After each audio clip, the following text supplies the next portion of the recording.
क्या फिर एक बार बन पाएगी झारखंड के अंदर झारखंडी मुक्ति मोर्चा पार्टी और कांग्रेस पार्टी की गठबंधन की सरकार, या फिर अब की बार भारतीय जनता पार्टी का गठबंधन कर पाएगा वापसी और बना पाएगा अपनी सरकार। नमस्कार, और आप देख रहे हैं पॉलिटिकल न्यू विचार।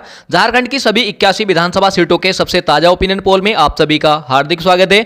जी हां साथियों, आज के इस वीडियो में हम लेकर पहुंचे हैं झारखंड की सभी 81 विधानसभा सीटों का सबसे सटीक ओपिनियन पोल, जिसमें हम जानेंगे कि अब की बार झारखंड के अंदर कौन सी पार्टी अपनी सरकार बनाने जा रही है। क्योंकि वर्तमान में हेमंत सोरेन की पार्टी झारखंडी मुक्ति मोर्चा पार्टी और कांग्रेस पार्टी और लालू यादव की आरजेडी पार्टी के गठबंधन की सरकार है। ये कहें कि इंडिया गठबंधन की सरकार है। अब देखना यह होगा कि इंडिया गठबंधन अपनी सत्ता बचाने में कामयाब होगा, या फिर एनडीए गठबंधन जो कि भारतीय जनता पार्टी, आजसू और जेडीयू का गठबंधन है, या फिर अपनी सरकार बना पाएगा। इन सभी प्रश्नों का खुलासा आज की इस वीडियो में होने वाला है। बस आपको वीडियो पूरा देखना है और आपको पता चल जाएगा कि अब की बार झारखंड के अंदर कौन सी पार्टी 41 सीटों के बहुमत के जादुई आंकड़े को पार करके अपनी सरकार बनाने जा रही है। तो चलिए देरी ना करते हुए वीडियो शुरू करते हैं और जानते हैं कि कौन सी पार्टी अब की बार झारखंड के अंदर अपनी जीत का परचम लहराने वाली है। शुरू करने से पहले यदि आपने अभी तक भी वीडियो को लाइक और चैनल को सब्सक्राइब नहीं किया है तो वीडियो को लाइक और चैनल को सब्सक्राइब जरूर कर लें, क्योंकि हम अलग अलग राज्यों के ओपिनियन पोल व एग्जिट पोल सबसे पहले और सबसे सटीक और निष्पक्ष दिखाते हैं। तो सबसे पहले जानने के लिए चैनल को सब्सक्राइब जरूर कर लें। तो चलिए हम शुरुआत करते हैं झारखंड के सबसे पहले साहिबगंज जिले से। साहिबगंज जिले में विधानसभा की कुल 3 सीटें हैं। साहिबगंज की सभी 3 विधानसभा सीटों का जो सबसे सटीक ओपिनियन पोल सामने आ रहा देखा जा रहा है कि साहिबगंज की सभी 3 विधानसभा सीटें इंडिया गठबंधन के खाते में जाती नजर आ रही है। एनडीए व अन्य दलों का, यानी कि जो झारखंड की सभी क्षेत्रीय दल हैं, उनका भी यहां खाता खुलता नजर नहीं आ रहा है। तो सभी साहिबगंज की सभी 3 विधानसभा सीटों पर इंडिया गठबंधन का पलड़ा काफी ज्यादा भारी दिख रहा है, यानी कि काफी ज्यादा इंडिया गठबंधन को यहां फायदा देखने को मिल सकता है। अब बात करते हैं इसी के साथ हम रायगढ़ जिले में विधानसभा की कुल 2 सीटें हैं। रायगढ़ की सभी 2 विधानसभा सीटों का जो सबसे ताजा ओपिनियन पोल सामने आ रहा देखा जा रहा है कि यहां एनडीए व इंडिया गठबंधन के बीच मुकाबला यहां भी टक्कर का देखने को मिल सकता है। अन्य दल का यहां खाता खुलता नजर नहीं आ रहा है। आप देख सकते हैं कि रायगढ़ की सभी 2 विधानसभा सीटों पर एनडीए व इंडिया गठबंधन के बीच मुकाबला बहुत ही कसमकस देखने को मिल सकता है, जबकि अन्य क्षेत्रीय दलों का यहां सोपड़ा साफ होता नजर आ रहा है। अब बात करते हैं इसी के साथ हम हजारीबाग के। हजारीबाग जिले में विधानसभा की कुल 4 सीटें हैं। हजारीबाग की सभी 4 विधानसभा सीटों का जो सबसे सटीक ओपिनियन पोल सामने आ रहा देखा जा रहा है कि यहां एनडीए व इंडिया गठबंधन के बीच मुकाबला टक्कर का देखने को मिल सकता है। ये कहें कि हजारीबाग की सभी 4 विधानसभा सीटों में से एनडीए के खाते में भी 2 सीटें जाती नजर आ रही हैं। इंडिया गठबंधन की बात करें तो 2 सीटें जाती नजर आ रही हैं। अन्य दल की बात करें, यानी कि जो जयराम महतो की पार्टी और अन्य दल हैं, उनका यहां खाता खुलता नजर नहीं आ रहा है। तो आप देख सकते हैं कि यहां काफी ज्यादा एनडीए व इंडिया गठबंधन के बीच मुकाबला टक्कर का देखने को मिलेगा। अब बात करते हैं इसी के साथ हम लोहरदगा की। लोहरदगा जिले में विधानसभा की कुल 1 सीट है जो कि इंडिया गठबंधन के खाते में जाती नजर आ रही है। एनडीए व अन्य दलों का यहां सोपड़ा साफ होता नजर आ रहा है। अब बात करते हैं इसी के साथ हम कोडरमा जिले की। कोडरमा जिले में विधानसभा की कुल 1 सीट है। कोडरमा की 1 विधानसभा सीट इंडिया गठबंधन के खाते में जाती नजर आ रही है। एनडीए व अन्य दलों का यहां सोपड़ा साफ होता दिख रहा है, यानी कि यहां खाता भी खुलता नजर नहीं आ रहा है। अब बात करते हैं इसी के साथ हम खूंटी जिले की। खूंटी जिले में विधानसभा की कुल 2 सीटें हैं। खूंटी की सभी 2 विधानसभा सीटों का ओपिनियन पोल देखें तो देखा जा रहा है कि यहां एनडीए के खाता खुलने की कोई संभावना नहीं दिख रही है, जबकि अन्य दलों का भी यहां सोपड़ा साफ होता नजर आ रहा है। जबकि खूंटी की सभी 2 सीटें इंडिया गठबंधन के खाते में जाती नजर आ रही है। कह सकते हैं कि झारखंडी मुक्ति मोर्चा पार्टी, कांग्रेस पार्टी और आरजेडी यानी कि लालू प्रसाद की जो पार्टी, उसके खाते में, यानी कि सभी को मिलाकर के इंडिया गठबंधन के खाते में 2 सीटें जाती नजर आ रही हैं। तो कह सकते हैं कि खूंटी जिले में इंडिया गठबंधन काफी ज्यादा मजबूत स्थिति में है। अब बात करते हैं इसी के साथ हम गोड्डा जिले के। गोड्डा जिले में विधानसभा की कुल 3 सीटें हैं। गोड्डा की सभी 3 विधानसभा सीटों का ओपिनियन पोल देखें तो देखा जा रहा है कि यहां एनडीए के खाते में 1 सीट जाती नजर आ रही है। इंडिया गठबंधन की बात करें तो 2 सीटें, जबकि अन्य दल का यहां खाता खुलता नजर नहीं आ रहा है। तो गोड्डा जिले में भी इंडिया गठबंधन को काफी ज्यादा बढ़त देखने को मिल सकती है। अब इसी के साथ बात करते हैं हम चतरा जिले की। चतरा जिले में विधानसभा की कुल 2 सीटें हैं। चतरा की सभी 2 विधानसभा सीटों का ओपिनियन पोल देखें तो देखा जा रहा है कि चतरा की सभी 2 सीटें इंडिया गठबंधन के खाते में जाती नजर आ रही है। एनडीए व अन्य दलों का यहां सोपड़ा साफ होता नजर आ रहा है, यानी कि 0 सीटों पर यहां सिमटते हुए नजर आ रहे हैं। अब बात करते हैं इसी के साथ हम दुमका के। दुमका जिले में विधानसभा की कुल 3 सीटें हैं। दुमका के सभी 3 विधानसभा सीटों का जो ओपिनियन पोल सामने आ रहा है, यानी कि जो सटीक ओपिनियन पोल सामने आया है, जो जनता ने बड़ा खुलासा किया है दुमका जिले की जनता ने, यहां देखा जा रहा है कि एनडीए के खाते में 3 सीटों में से 1 सीट जाती नजर आ रही है, जबकि इंडिया गठबंधन की बात करें तो 2 सीटें, अन्य दल की बात करें तो यहां 0 सीट जाती नजर आ रही है। तो कह सकते हैं कि दुमका जिले में भी इंडिया गठबंधन को काफी ज्यादा बढ़त देखने को मिल सकती है, जबकि एनडीए को यहां थोड़े से नुकसान का सामना करना पड़ सकता है। अब बात करते हैं इसी के साथ हम पलामू जिले के। पलामू जिले में विधानसभा की कुल 5 सीटें हैं। पलामू की सभी 5 विधानसभा सीटों का ओपिनियन पोल देखें तो देखा जा रहा है कि यहां भारतीय जनता पार्टी, आजसू और जेडीयू का जो गठबंधन है, कुल मिलाकर के एनडीए के खाते में 3 सीटें जाती नजर आ रही है। जबकि इंडिया गठबंधन की बात करें, यानी कि जयराम महतो की पार्टी, झारखंडी मुक्ति मोर्चा पार्टी, कांग्रेस पार्टी और लालू यादव की आरजेडी जो पार्टी है, कुल मिलाकर के इंडिया गठबंधन के खाते में 2 सीटें जाती नजर आ रही है। अन्य दलों का यहां सोपड़ा साफ होता नजर आ रहा है। तो पलामू जिले में एनडीए को यहां 1 सीट पर इंडिया गठबंधन के मुकाबले बढ़त बढ़त देखने को मिल सकती है। अब बात करते हैं इसी के साथ हम पश्चिमी सिंहभूमि की। पश्चिमी सिंहभूमि जिले में विधानसभा की कुल 5 सीटें हैं। 5 सीटों का जो ओपिनियन पोल सामने आ रहा है, देखा जा रहा है कि यहां एनडीए के खाते में 2 सीटें, इंडिया गठबंधन की बात करें तो 3 सीटें जाती नजर आ रही हैं। अन्ना दल का भी यहां खाता खुलने की कोई संभावना नहीं दिख रही है। अब बात करते हैं इसी के साथ हम पूर्वी सिंहभूमि की। पूर्वी सिंहभूमि जिले में विधानसभा की कुल 6 सीटें हैं।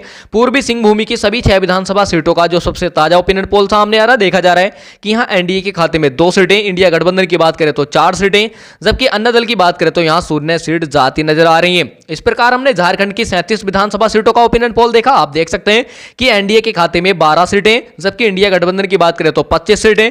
अन्ना दल की बात करें यानी कि झारखंड के जो क्षेत्रीय दल हैं, उनका अभी तक भी खाता खुलता नजर नहीं आ रहा है। तो झारखंड में आप देख सकते हैं कि 37 विधानसभा सीटों पर इंडिया गठबंधन काफी ज्यादा बढ़त बनाए हुए चल रहा है। पूरे ओपिनियन पोल में जरूर बने रहें और आपको पता चल जाएगा कि अब की बार झारखंड के अंदर कौन सी पार्टी अपनी जीत का परचम लहराने वाली है। तो चलिए इसी के साथ बात करते हैं पाकुड़ जिले की। पाकुड़ जिले में विधानसभा की कुल 3 सीटें हैं।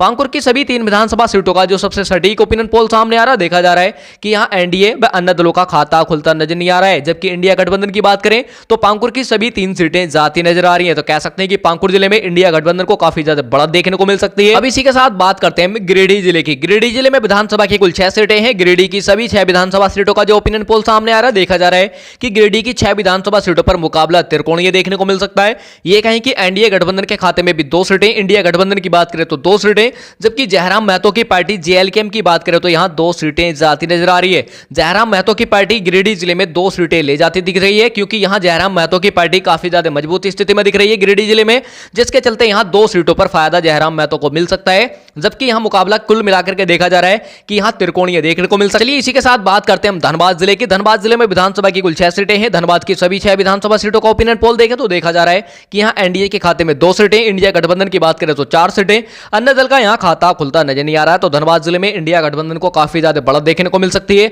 अब बात करते हैं इसी के साथ हम रांची की। रांची जिले में विधानसभा की कुल 7 सीटें हैं।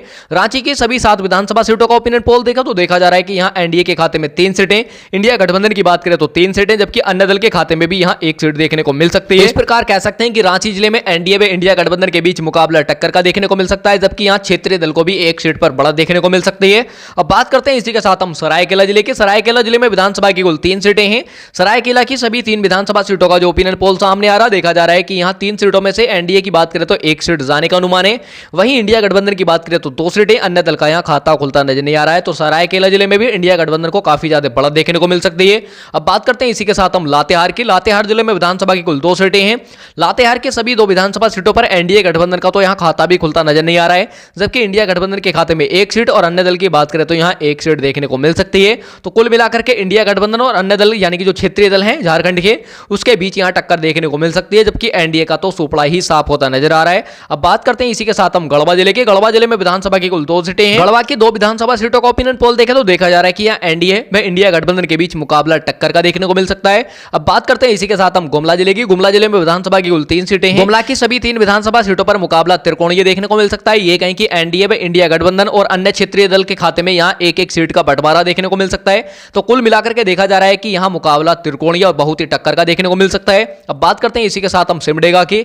सिमडेगा जिले में विधानसभा की कुल 2 सीटें हैं। सिमडेगा की 2 विधानसभा सीटों का ओपिनियन पोल देखा तो देखा जा रहा है कि यहां एनडीए के खाते में भी 1 सीट जाती नजर आ रही है। इंडिया गठबंधन की बात करें तो 1 सीट, जबकि अन्य दल की बात करें तो यहां 0 सीट जाती नजर आ रही है। तो कह सकते हैं कि सिमडेगा जिले में एनडीए व इंडिया गठबंधन के बीच मुकाबला टक्कर का देखने को मिल सकता है। इसी के साथ बात करते हैं हम जामताड़ा की। जामताड़ा जिले में विधानसभा की कुल 2 सीटें हैं। जामताड़ा की 2 विधानसभा सीटों का ओपिनियन पोल देखें तो देखा जा रहा है कि यहां एनडीए के खाते में 1 सीट जाती नजर आ रही है। वहीं इंडिया गठबंधन की बात करें तो 1 सीट जाती दिख रही है। तो कह सकते हैं कि जामताड़ा जिले में भी एनडीए व इंडिया गठबंधन के बीच मुकाबला टक्कर का देखने को मिल सकता है। अन्य दल का यहां सोपड़ा साफ होता नजर आ रहा है। अब बात करते हैं इसी के साथ हम बोकारो जिले की। बोकारो जिले में विधानसभा की कुल 4 सीटें हैं। बोकारो की सभी 4 विधानसभा सीटों का जो ओपिनियन पोल सामने आ रहा है, देखा जा रहा है कि यहां एनडीए के खाते में 1 सीट जाती दिख रही है। वहीं इंडिया गठबंधन की बात करें तो 3 सीटें, अन्य दल का यहां खाता खुलने की कोई संभावना नहीं दिख रही है। तो बोकारो जिले में भी इंडिया गठबंधन को यहां काफी ज्यादा बड़ा देखने को मिल सकती है। इसी के साथ बात करते हैं हम देवघर की। देवघर जिले में विधानसभा की कुल 3 सीटें हैं। देवघर की सभी 3 विधानसभा सीटें इंडिया गठबंधन के खाते में जाती नजर आ रही है। एनडीए व अन्य दलों का यहां खाता खुलता नजर नहीं आ रहा है। आप देख सकते हैं कि देवघर जिले में इंडिया गठबंधन को काफी ज्यादा बड़ा देखने को मिल सकती है। इस प्रकार हमने झारखंड की सभी 81 विधानसभा सीटों का ओपिनियन पोल देखा। आप देख सकते हैं कि भारतीय जनता पार्टी, अत्सू और जेडीयू का जो गठबंधन है, कुल मिलाकर के एनडीए की बात करें तो यहां 25 सीटें जाती नजर आ रही हैं। वहीं हेमंत सोरेन की पार्टी झारखंडी Mukti Morcha party, Congress party party और लालू यादव की आरजेडी पार्टी यानी कि कुल मिलाकर के इंडिया गठबंधन के खाते में 50 सीटें जाती नजर आ रही हैं। यानी कि एनडीए गठबंधन के मुकाबले 2 गुने सीटें इंडिया गठबंधन को मिलती हुई नजर आ रही हैं, जबकि जयराम महतो की पार्टी के खाते में भी यहां 2 से 3 सीटें जाती नजर आ रही हैं। और अन्य दल जो हैं, जो छोटे छोटे हैं, जो क्षेत्रीय दल हैं और निर्दलीय हैं, उनके खाते में भी 1 से 2 या 2 से 3 सीटें यहां जाती दिख रही हैं। तो कुल मिलाकर के कह सकते हैं कि अब की बार भी झारखंड के अंदर अपनी इंडिया गठबंधन सरकार बनाने जा रहा है, क्योंकि आपको पता है कि झारखंड के अंदर जो बहुमत का आंकड़ा वो 41 सीटें, जिसे पार करता हुआ इंडिया गठबंधन नजर आ रहा है। यानी कि 41 सीटों के जादुई आंकड़े को पार करके 50 सीटें इंडिया गठबंधन के खाते में जाती नजर आ रही हैं। तो इस ओपिनियन पोल के आधार पर अब की बार हम कह सकते हैं कि इंडिया गठबंधन अपनी सरकार बना सकता है। और आपको क्या लगता है कि अब की बार किस पार्टी की सरकार बनेगी और आप किसकी बनाना चाहते हैं, किसकी बनते देखना चाहते हैं, कमेंट करके जरूर बताएं, क्योंकि जनता की राय लोकतंत्र को मजबूत बनाने के लिए महत्वपूर्ण होती है। इसलिए अपनी कीमती राय अवश्य दें और वीडियो अच्छी लगी हो तो वीडियो को लाइक कर चैनल को सब्सक्राइब जरूर कर लें।